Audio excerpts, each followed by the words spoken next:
asked, when you have a more veteran group against a younger group, how does that change what you do at this time of the year? You know what? It doesn't really. I don't think it changes much for me. Because whether the guys are coming back for the first time or they're 2 or 3 year veterans, I'm still going to coach the way that I do and make sure we're getting things done. And I'm big on we correct it on film and we go out the next day and it better get corrected. It's obviously a little bit easier just from a communication standpoint having veterans back there that are on the same page.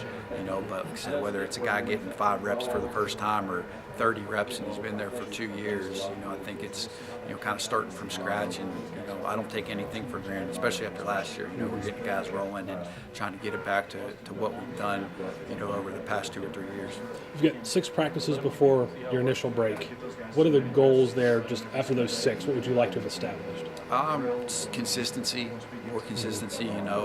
If you go back and look at what we didn't do well last season, there were a lot of things, missed assignments, missed tackles. So it's kind of getting back to the basics. And even though we haven't gone as much live periods, it's still being in position to tackle better. The communication pre-snap, the communication post-snap, where we're not giving up those chunk plays in practice. And we're being more consistent all across the board.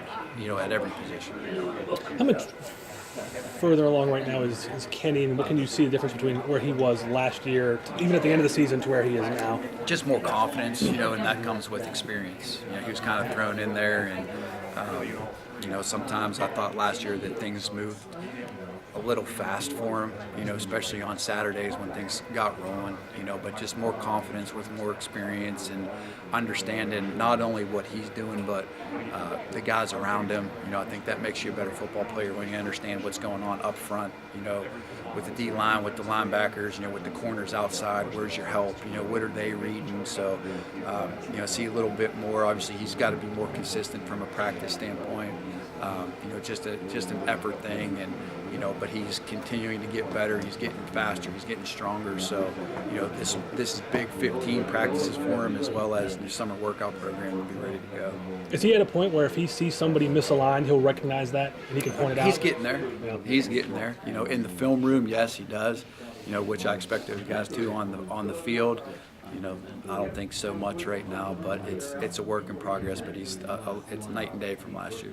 You mentioned angles. That's something that Dravon at times struggled with last year. Are you seeing him kind of being a return to form of what he was maybe his freshman, sophomore year when he really had that elite level of play? Yeah, you know what? It's coming along. It's coming along.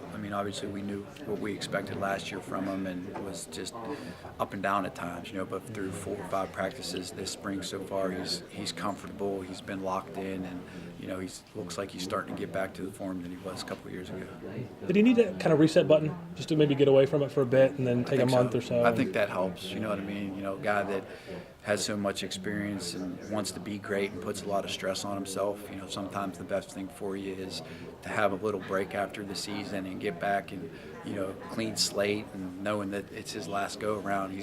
He's going to give as much effort as he can every single day to get better and get back to where he was. Tough transition for him to Spur? You know what? I thought maybe it would be at first, but he's such a smart football player, and a good athlete that, it's almost been a seamless transition these first few practices.